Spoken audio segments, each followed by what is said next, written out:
Yes, welcome gengs. Thank you udah klik video ini. Dan buat kalian yang belum subscribe, langsung cari tombol subscribe atau tombol berlangganan yang ada di bawah. Jangan lupa klik loncengnya juga biar kalian gak ketinggalan video-video yang gua upload di channel ini.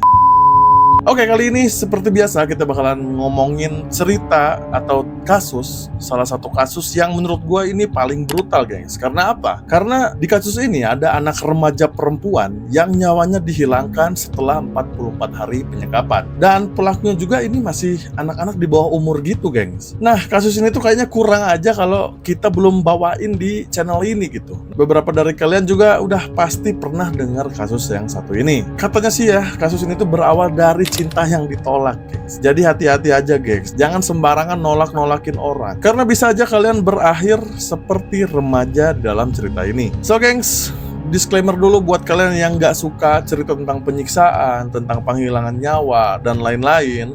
Boleh kalian skip aja videonya. Tapi buat kalian yang pengen denger, jangan di skip-skip ya. Tonton sampai akhir. So, gengs, nggak usah berlama-lama lagi. Enjoy the video.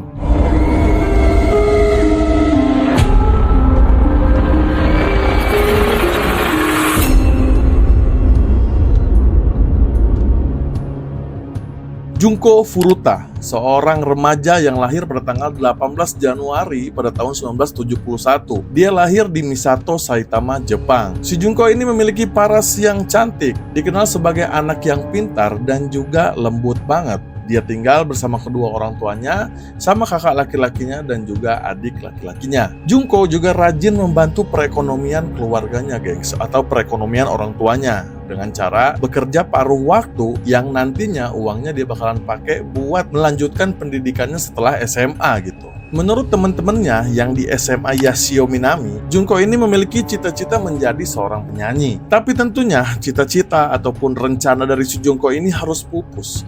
Karena pada umur 17 tahun, Junko harus pergi meninggalkan dunia untuk selamanya. Tapi di video kali ini, gengs, bukan tentang rencana atau cita-cita Junko ya yang bakal kita ceritain. Tapi gimana rasa sakitnya harus mengalami 44 hari penyiksaan sebelum nyawanya hilang. Tragedi ini bermula ketika Hiroshi Miyano menyatakan cintanya kepada Junko. Miyano ini dikenal sebagai tukang bully di sekolahnya. Dia juga sering membanggakan keterkaitannya dengan geng Yakuza. Pokoknya berbanding terbalik lah sama Junko, ya kan? Namun pernyataan cinta itu jelas aja ditolak sama Junko.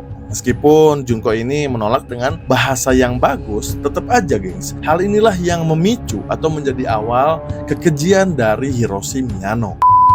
Pada malam tanggal 25 November tahun 88, Miyano dan temennya yang bernama Minato berkeliling kota Misato. Seperti biasa, mereka sering berkeliling menggunakan sepeda motor gitu. Kenapa udah biasa ya? Karena kegiatan mereka itu ya berkeliling sambil ngerampok juga. Nah, pada malam itu kebetulan mereka memang ada rencana buat ngerampok. Di malam itu, mereka nggak sengaja melihat Junko yang lagi menggunakan sepedanya menuju arah pulang dari pekerjaan paruh waktunya. Miyano nih, yang masih menyimpan dendam, nggak terima kalau cintanya ditolak tadi ya. Secara spontan dia langsung memikirkan rencana yang jahat. Di situ mereka menghampiri Junko. Tiba-tiba Minato menendang sepeda Junko sampai terjatuh. Di sini Miyano memarahi Minato atas apa yang udah dia lakuin. Tentunya ini emang udah rencana dari mereka berdua. Nah, setelah itu si Miyano ini menghampiri Junko dan membantu Junko untuk bangun dari jatuhnya. Di sini si Miyano juga mengajukan diri buat nganterin si Junko ini pulang. Oke, tanpa berpikir negatif, Junko ini ngayain aja gitu kan. Dia setuju si Miyano nganterin dia pulang. Singkat cerita, mereka mengendarai sepeda itu berdua, gengs. Tapi alih-alih dibawa pulang,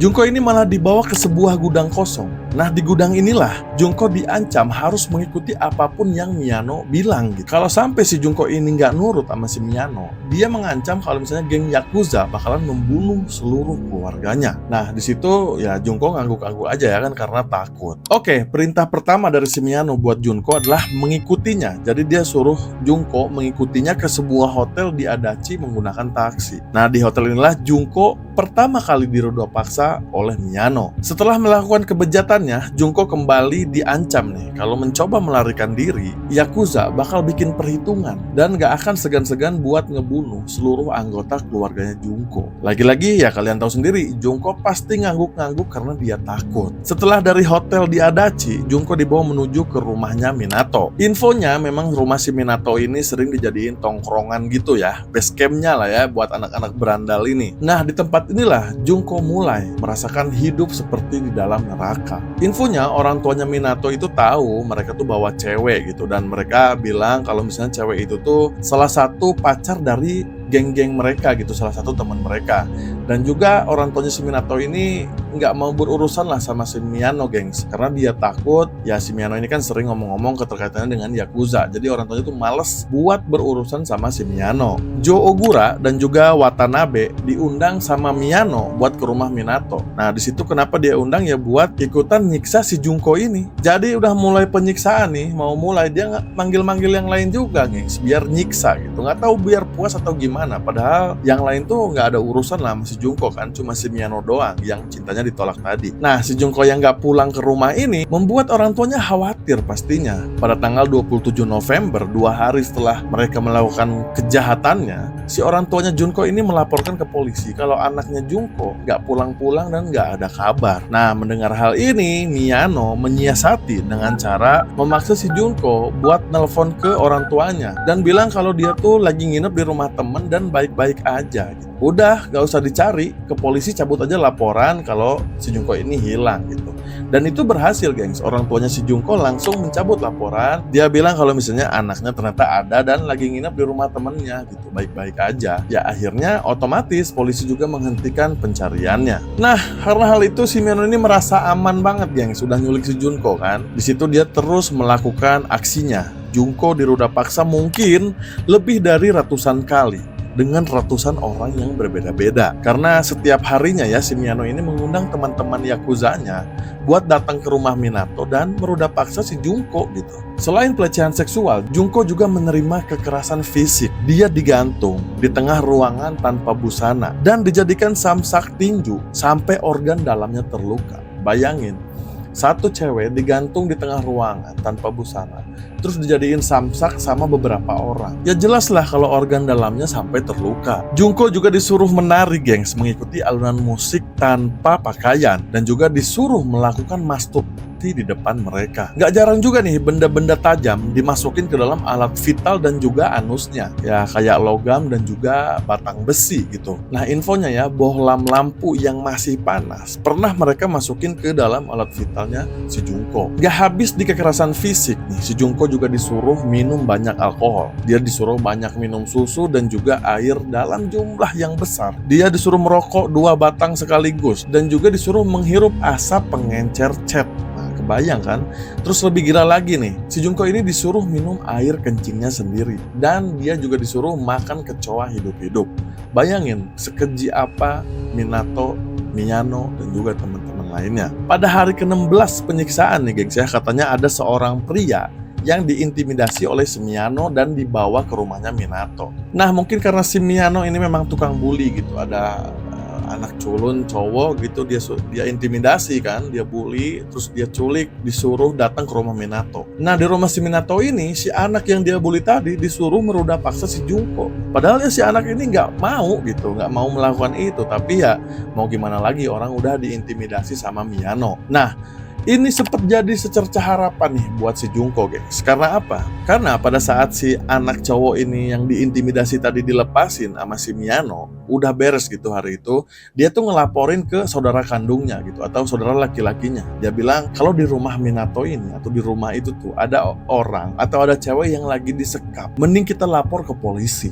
Nah, di situ saudaranya langsung percaya gitu sama adenya. Dia langsung melaporkan ke polisi tentang apa yang adenya alami di rumah itu, dan juga laporan kalau misalnya ada remaja cewek yang disiksa dan juga disekap di sana. Tapi ternyata setelah melaporkan itu, gengs, polisi itu bertindak memang. Terus laporan dari 2 polisi yang bertugas saat itu mengatakan kalau nggak ada tuh, ini tuh laporan tuh cuma bohong gitu, karena pas kita cek nggak ada cewek atau nggak ada apa-apa di sana gitu kan, aman-aman aja gitu. Nah, ternyata, gengs, nggak tahu apa alasannya ya, si kedua polisi tersebut tuh nggak pernah bener-bener ngecek ke sana gitu. gitu. Jadi ya udah, mereka terima laporan, mereka bertindak si 2 orang oknum tadi, tapi dia nggak benar-benar ngecek ke sana dan memberikan laporan palsu tentang nggak ada apa-apa di sana gitu. Dan emang di akhir cerita ya, atau di akhir kasus ini, kedua polisi tadi memang langsung diberhentikan dari jabatannya.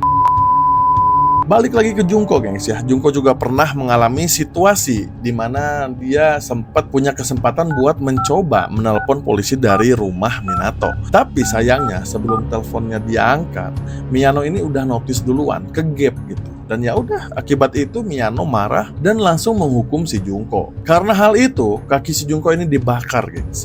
Dan juga anusnya dimasukkan sebuah botol sampai pendarahan dan juga sampai kejang-kejang. Nah, lebih gilanya lagi, nanti dalam persidangan, mereka mengaku kalau saat itu mereka tuh terus membakar dan juga memasukkan botol tersebut. Dia nggak peduli sama si Junko yang kejang-kejang karena menurut mereka kejang-kejangnya si Junko ini cuma sandiwara aja. Emang udah gila. Nah, karena hal itu, gengs, karena udah kejang-kejang, setelah udah semuanya beres gitu kan, si Junko ini sempat minta langsung dibunuh aja gitu. Aku udah nggak kuat katanya. Bunuh aja kalau memang harus dibunuh. Tapi karena belum puas mungkin ya si Miyano dan teman-temannya ini, ya mereka nggak mau mengiyakan permintaan si Junko. Mereka juga meletakkan si Junko ini di balkon, gengs, tidur tanpa busana sehelai pun di tengah cuaca dingin. Nah, karena situasi ini dan juga tubuhnya Junko yang udah nggak berdaya lagi, si Junko ini mengalami kehilangan kontrol kandung kemih dan ususnya gitu. Nah, karena dia udah nggak bisa ngontrol lagi, ya dia pipis di sana dan gimana ya, gengs ya, dia tuh mengotori karpet gitu. Dan yang jelas hal ini tuh bukan jadi kasihan gitu. Si Miyano melihat itu dia malah marah karena si Junko ini udah ngotorin lantai yang ada di sana. Alhasil ya disiksa lagi, ditambah disiksa lagi. Nah, si Junko juga mengalami malnutrisi atau kekurangan gizi karena cuma dikasih makan dikit dan juga susu doang gitu. Luka-luka yang gak diobatin juga udah mengeluarkan cairan yang beraroma nggak enak gitu. Nah, inilah yang membuat si Miyano dan teman-temannya tuh jadi kehilangan nafsu, gengs. Dan di sana mereka sempat beberapa hari gitu ngediamin si Junko. Nah, di tengah-tengah ngediamin si Junko, mereka malah memilih menculik wanita lain untuk diruda paksa. Tapi beruntungnya mereka tuh dilepasin lagi gitu. Nggak kayak si Junko, nggak disekap. Kalau cewek yang lain udah diruda paksa, dia lepasin lagi. Barulah pada tanggal 4 Januari tahun 89, mereka kembali mendatangi si Junko lagi dan melakukan penyiksaan lagi. Mereka di sana memukuli Junko dengan sebuah barbel dan menendang, meninju, dan juga meletakkan 2 lilin pendek di kelopak matanya. Mereka juga membakar bagian-bagian tubuh Junko dengan lilin panas. Junko diberdiriin, terus kakinya dipukul sama tongkat golf sampai jatuh lagi gitu kan. Kenceng banget. Terus pendarahannya tuh mulai deres gitu. Cairan dari luka bakaran juga keluar terus. Tapi meskipun situasinya kayak gitu, tidak menghentikan bejatnya para laki-laki keji ini, gengs. Mereka sampai menggunakan plastik untuk menutupi tangannya dan terus memukuli Junko gitu. Jadi ditutupin plastik biar nggak jijik gitu kena cairan-cairan luka bakarnya si Junko. Saking pengennya nyiksa gitu, gengs. Jadi meskipun jijik, ya udah ini caranya nih, bungkusin plastik mulai lagi gitu. Nah, di situasi inilah dengan sisa tenaganya si Junko tuh sempat berusaha buat memadamkan api yang membakar tubuhnya, gengs. Tapi lama-kelamaan tubuhnya si Junko ini mulai nggak responsif lagi. Dan juga di sanalah Junko mengembuskan nafas terakhir setelah infonya dia itu mendapatkan siksaan di hari itu sekitar kurang lebih 2 jam. Nah, di sini mereka juga nggak panik-panik juga ya, gengs ya, karena udah kriminal aja gitu. Biar nggak ketahuan, tubuh si Junko ini dia tutupi selimut. Mereka tutupi selimut dan dimasukin ke dalam sebuah drum yang terbuat dari logam dengan volume 208 liter air. Dan mereka mengisi drum tersebut dengan beton atau semen basah. Nah, di situ mereka membawa drum itu ke daerah Koto, Tokyo, kemudian membuangnya ke dalam truk semen. Dan itulah yang menjadi akhir penyiksaan Junko Furuta.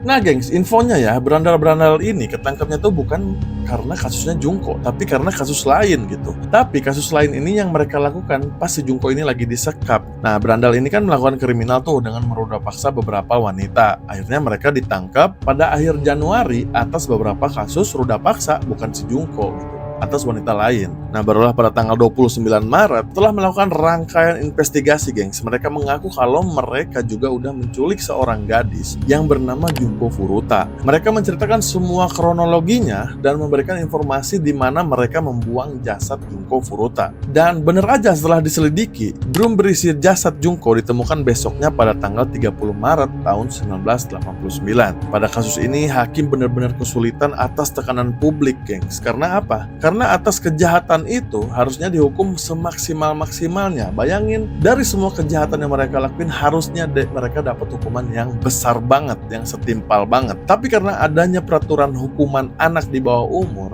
masyarakat merasa kalau hukuman untuk para berandal ini benar-benar nggak adil. Si Hiroshi Miyano dihukum 20 tahun penjara, hukuman terlama di bawah hukuman seumur hidup waktu itu. Dia juga dikenakan denda 50 juta yen untuk kompensasi keluarga Junko. Jadi cuma gitu aja hukumannya, 20 tahun penjara dan kompensasi denda 50 juta yen untuk hal keji yang dia lakukan. Nah, pada tahun 2009 pas dibebasin, dia mengganti namanya menjadi Hiroshi Yokoyama dan juga diketahui sebenarnya dia ini bohong, gengs, punya koneksi sama Yakuza.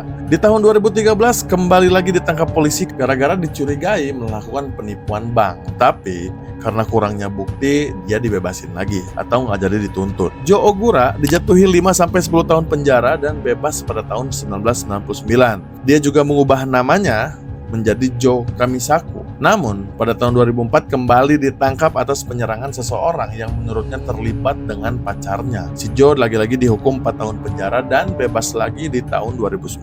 Shinji Minato dihukum 5-9 tahun penjara dan orang tuanya nggak dituntut apa-apa. Setelah dibebasin tahun 1998, dia tinggal bersama ibunya. Lalu pada tahun 2018, Minato ini ditangkap lagi karena dicurigai melakukan percobaan pembunuhan setelah memukul bahu pria 32 tahun dengan benda tumpul. Dan dia juga menyayat lehernya dengan pisau di daerah Kawaguchi, Saitama. Katanya sih karena perihal lahan parkir, ya tahu gimana ya.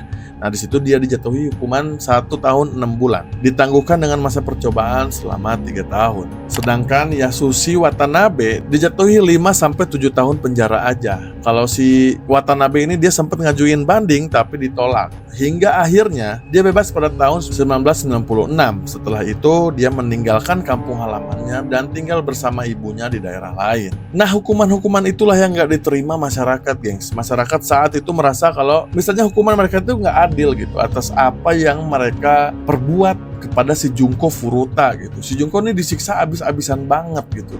Abis disiksa ya dibuang gitu aja gitu, nggak dihormati banget lah. Nah, pemakaman Junko sendiri diadakan pada tanggal 2 April tahun 89, gengs. Tubuhnya dimakamkan secara sewajarnya, diiringi tangisan dan juga doa-doa baik dari keluarga, teman-temannya, bahkan seluruh masyarakat Jepang pada saat itu. Akhirnya, namanya itu dikenang dengan sebuah lagu, sebuah film, dan juga karya-karya lainnya.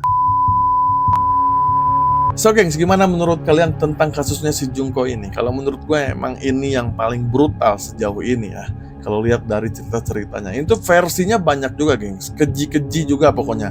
Versi lainnya itu nggak jauh beda juga sih. Dengan cara-cara mereka menyiksa, terus mereka membunuh. Itu nggak beda jauh lah, paling beda-beda sedikit. Tapi gue yakin pasti sebagian dari kalian juga udah pernah dengar cerita ini. Kalau misalnya ada salah-salah kata, boleh kalian tulis di kolom komen. Biar kita sama-sama ngebenerin gitu ceritanya kayak gimana. So, gengs, itu tadi cerita dari Jepang pada tahun 1988. Tentang seorang remaja yang bernama Junko Furuta. Kita pasti mendoakan yang terbaik buat Junko di alam sana ya. Mudah-mudahan dia mendapat hidup yang lebih baik lagi di sana.